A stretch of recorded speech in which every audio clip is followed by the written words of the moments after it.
Halo semuanya, perkenalkan nama saya Samuel Mulatu Sinaga. Saya adalah mahasiswa Magister Manajemen Properti dan Penilaian Universitas Sumatera Utara, MMPP Jaya.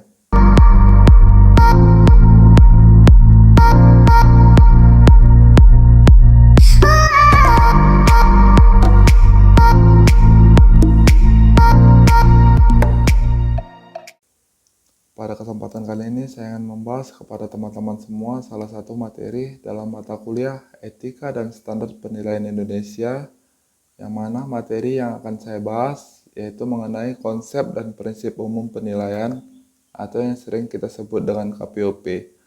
Nah, KPOP yang akan saya bahas dimulai dari KPOP 6 sampai dengan KPOP 11, yang mana materi yang akan saya sampaikan didasari dari buku KP dan SPI edisi ke-7 tahun 2018.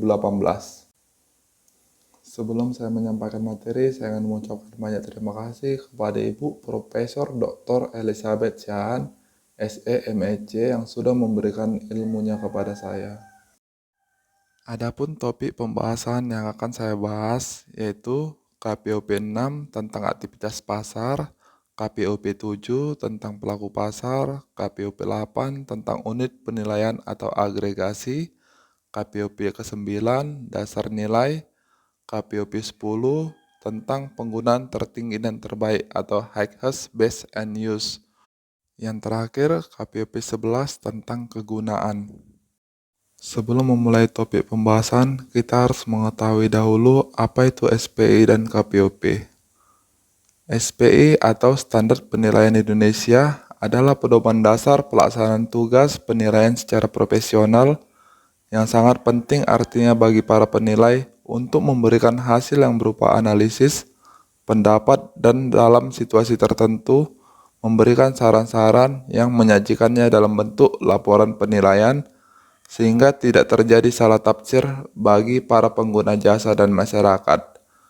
SPI yang merujuk kepada standar penilaian internasional atau International Valuation Standard memberikan pedoman mengenai hal-hal yang bersifat fundamental, antara lain tentang pendekatan, metode, dan teknik penilaian yang berlaku secara internasional. KPOP merupakan kerangka konseptual dari SPI dan memberikan gambaran mengenai hal-hal yang bersifat fundamental yang memahami profesi penilai dan penerapan SPI dengan landasan moral berupa KP.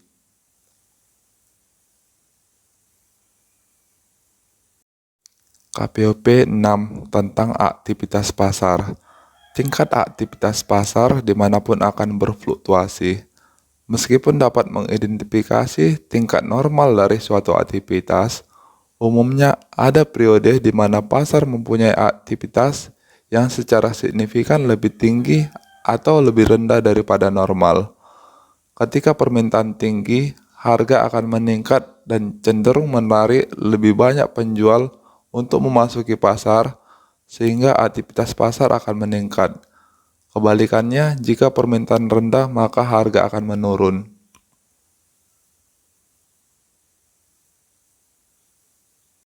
Selanjutnya, KPOP 7 tentang pelaku pasar.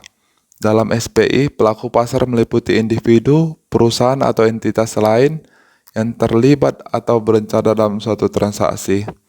Pada umumnya, pelaku pasar yang ingin melakukan transaksi adalah pembeli dan penjual atau calon pembeli dan calon penjual aktif di pasar pada tanggal penilaian, bukan transaksi individu atau entitas tertentu.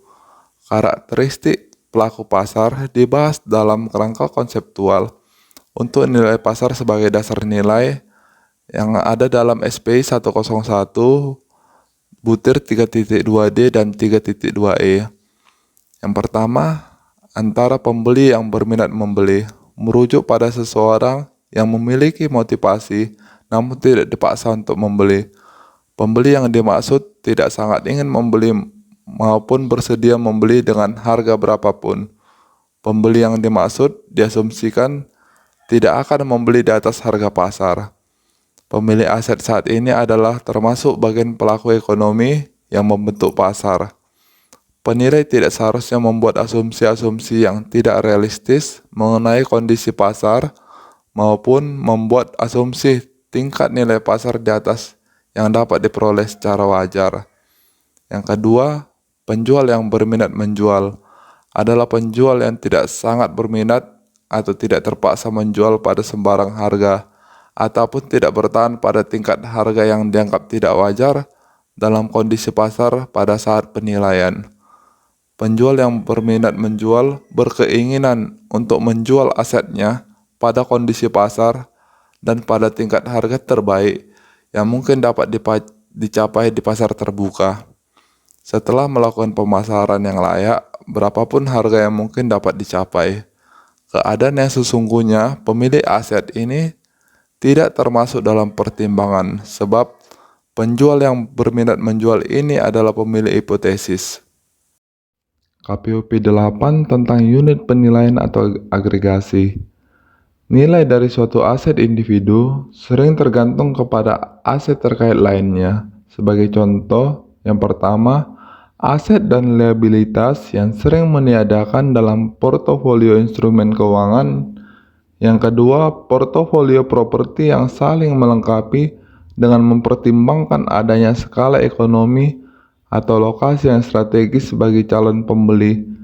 Yang ketiga, sekelompok mesin dalam alur produksi atau perangkat lunak yang diperlukan untuk mengoperasikan mesin individual atau sekelompok mesin. Yang keempat, resep dan paten yang mendukung merek. Yang kelima, tanah, bangunan, tanaman, dan peralatan lainnya yang saling bergantung dalam suatu perusahaan. Jika diperlukan penilaian dari aset yang digunakan bersamaan dengan aset pelengkap atau terkait lainnya, penting untuk secara jelas menetapkan unit penilaian. Unit penilaian dapat terdiri dari aset tunggal yang tidak dapat dipisahkan atau sekelompok aset yang saling melengkapi. Apabila unit penilaian terkait dengan aset lainnya yang dikecualikan dari penilaian, maka penting untuk menetapkan apakah unit penilaian yang dinilai dengan asumsi bahwa aset lainnya tersedia pada pembeli atau dengan asumsi bahwa aset lainnya tidak tersedia pada pembeli. Selanjutnya yang akan kita bahas yaitu KPUP 9 tentang dasar nilai. Dasar nilai menjelaskan secara premis fundamental yang mendasari nilai yang dilaporkan sebagaimana diatur dalam SPI 101 dan SPI 102. Penentuan dasar nilai harus sesuai dengan persyaratan dan tujuan dari penugasan penilaian, dikarenakan dasar nilai dapat mempengaruhi penilai dalam menentukan pemilihan metode penilaian, data masukan, dan asumsi serta opini akhir. Dasar nilai harus secara jelas dibedakan dari, yang pertama, pendekatan atau metode yang digunakan untuk menetapkan indikasi nilai. Yang kedua, jenis aset yang dinilai. Yang ketiga, keadaan aktual atau status aset yang diasumsikan pada saat penilaian. Yang keempat, setiap asumsi tambahan atau asumsi khusus yang mengubah asumsi fundamental atau dasar dalam keadaan tertentu. Pendekatan penilaian. Pendekatan penilaian merupakan landasan proses penilaian yang dilengkapi dengan metode penilaian dari masing-masing pendekatan yang digunakan. Penilaian untuk aset dan liabilitas, baik dalam mengestimasikan nilai pasar maupun selain nilai pasar, mengharuskan seorang penilai untuk mengaplikasikan satu atau lebih pendekatan penilaian. Pendekatan penilaian yang kita ketahui ada 3. Yang pertama, pendekatan penilaian data pasar. Yang kedua, pendekatan penilaian pendapatan. Yang ketiga, pendekatan biaya. Sebelum melakukan penilaian dengan 3 pendekatan di atas, perlu diperhatikan 2 prinsip. Yang pertama, prinsip kesejenisan dan juga prinsip kesebandingan.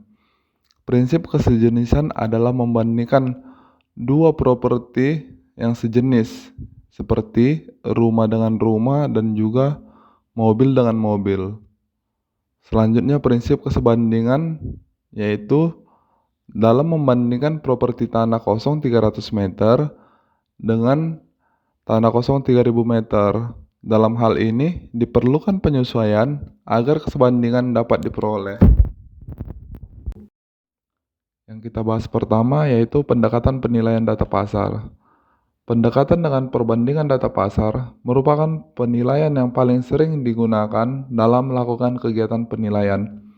Pendekatan ini menghasilkan indikasi nilai dengan cara membandingkan aset yang dinilai dengan aset yang identik atau sebanding, di mana informasi harga transaksi atau penawaran yang tersedia. Contohnya adalah di dalam suatu komplek ada tanah atau kapling yang belum terjual, maka nilainya adalah sama dengan tanah yang sudah laku atau yang sudah terjual. Selanjutnya yang kita bahas pendekatan penilaian pendapatan.